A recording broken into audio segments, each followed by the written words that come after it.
We believe that the light pole where the mob hung Alonzo Tucker was at this intersection of 7th and Golden.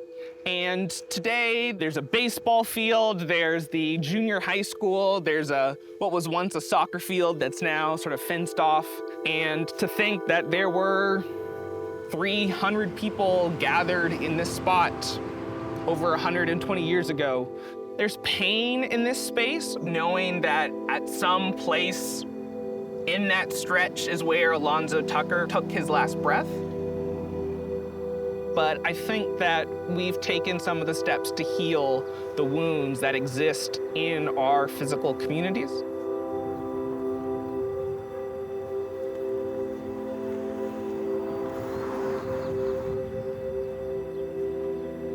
You have to believe in the dream, even when you've never seen it before.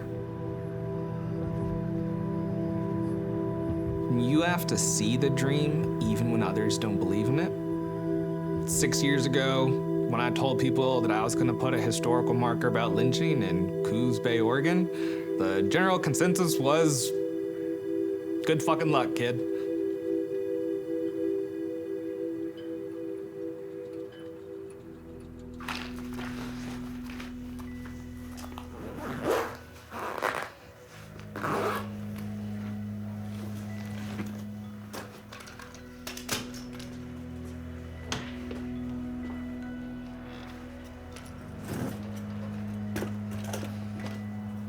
Bye, baby. Bye. I love you. Love you.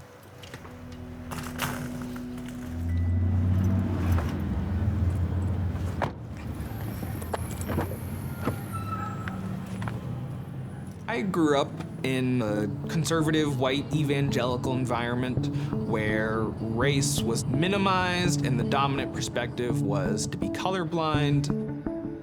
I'm mixed race, and so I have a black father and a white mother. I had spent my whole life wanting to be a lawyer. This issue of race that I had been avoiding most of my life, I realized was centrally important to the fabric of the United States. And so I switched to wanting to do civil rights law.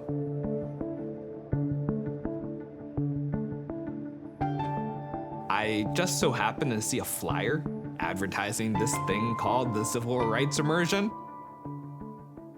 Because of that flyer, I went on a trip that changed my life. We traveled to Mississippi, Alabama, and Arkansas. I had always known about lynching in the abstract, but to actually read the names of people who were lynched in this country made this history personal.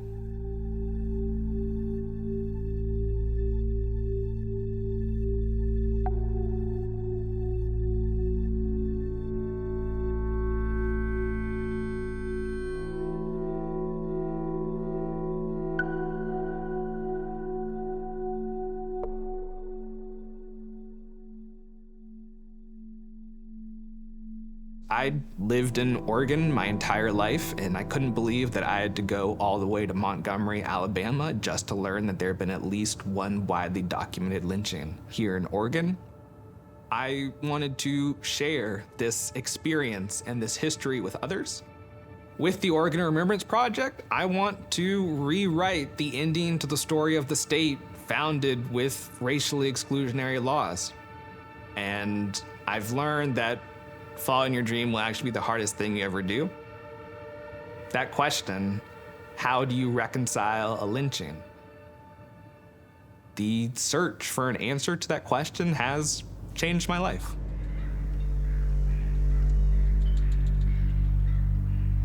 Alonzo Tucker was 28, married, and a boxer from California.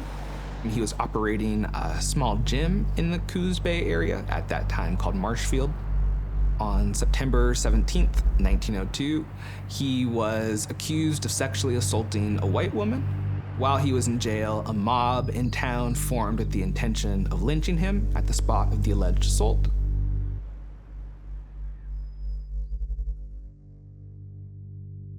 Law enforcement attempted to divert him away from the mob, and in the midst of that transportation, they encountered the mob. Alonzo Tucker escaped and then wound up hiding in the mudflats underneath the local docks overnight.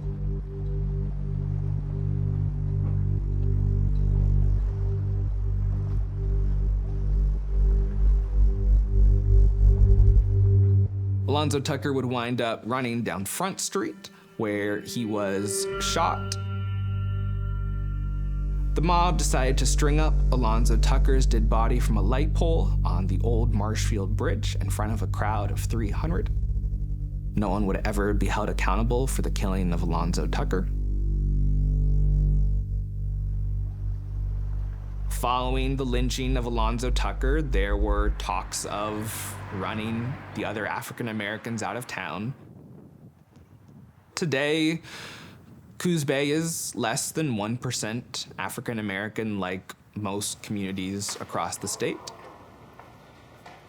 Taylor, Hey, Steve. Good to see you again. Good to see you. Welcome back to the museum. The first project that we did was a soil collection ceremony.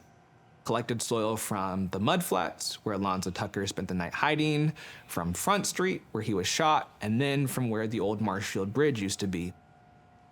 There were some heels that were dug in a little bit, like, this is not a good story. Why would anybody tell a sad story? Mm-hmm. Well, it's a true story. And like you said, you can't move to reconciliation until you do the remembrance, until you understand the truth. When it came to the work about Alonzo Tucker, it was, let's do something permanent. Let's put a historical marker.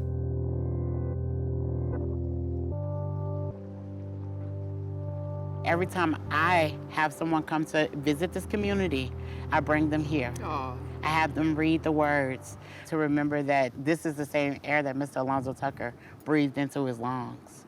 And the trauma of his death is not going to be the story of his life. It's overwhelming. It has so much depth. And we don't talk about the burnout. Trying to figure out how to pace myself better. Because I think a lot of times when doing and engaging in anti-racism work, we forget that joy is the main pillar.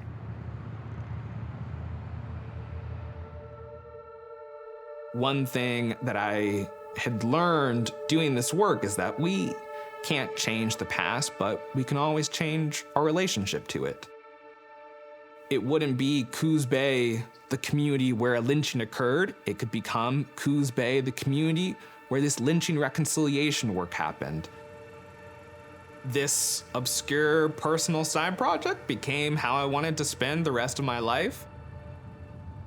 I was put in contact with Grants Pass community members who wanted to do the same thing regarding their community's history of being a sundown town. Oregon's black exclusionary laws didn't end in 1926. They evolved into sundown towns. Sundown towns were communities that purposely excluded African Americans and other racial minorities from living in or simply passing through the community through a culture of fear, violence, and intimidation.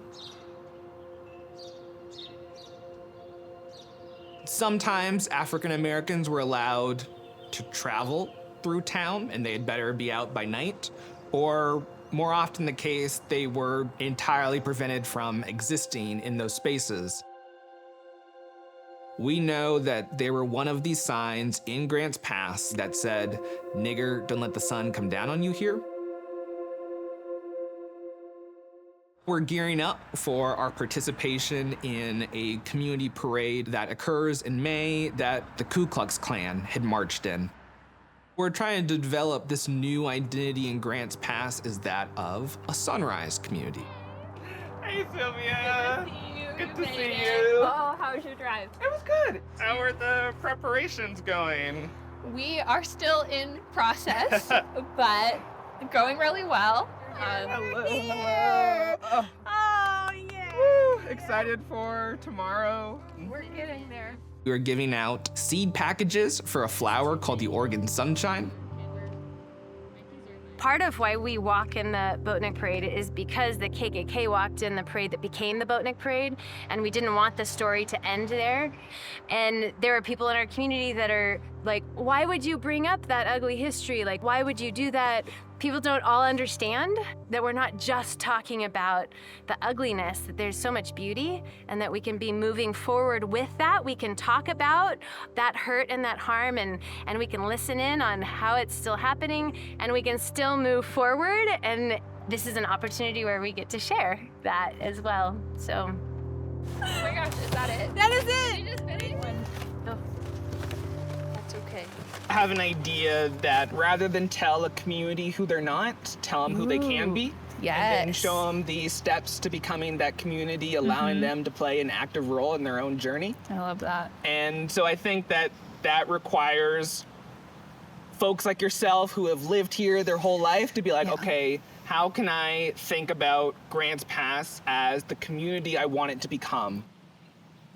You know, it's so weird to love it and see how beautiful it is, and at the same time have this, like, why are we like this? Why can't we change and accept people and just be decent? As many people of color as we have here, we need to make it safe for them. Grants Pass Remembrance is doing that in our town. And how can we build from there? How can we change our reputation?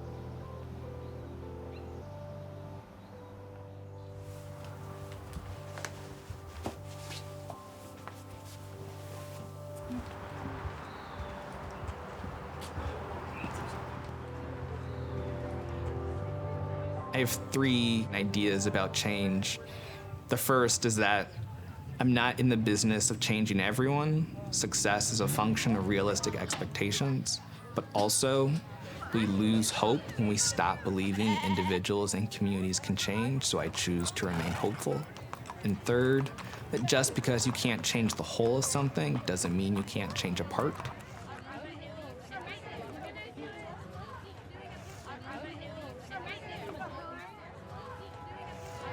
Sunshine!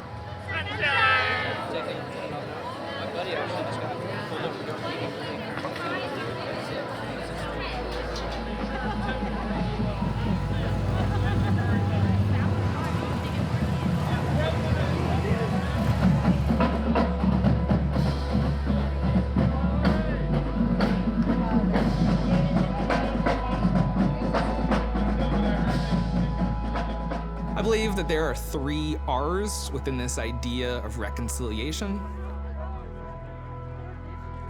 remembrance, repair, and redemption.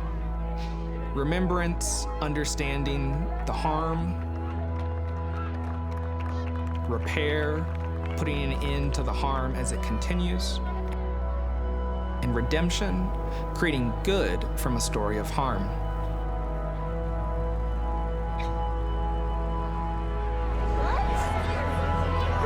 They're seeds. You can plant them with your parents. Hi, Josie. You guys are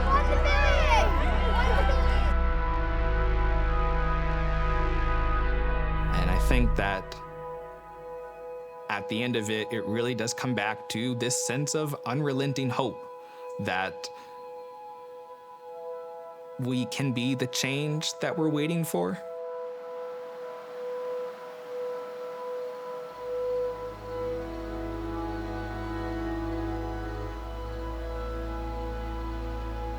I thought that my biggest sacrifice would just be uncertainty. Lately, it kind of feels like it's slowly killing me.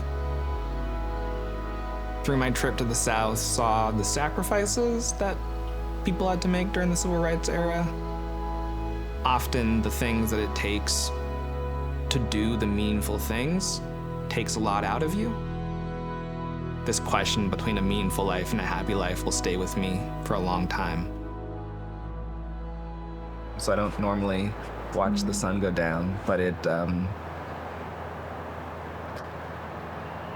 little bit eerie. I don't really know how we make that feeling go away.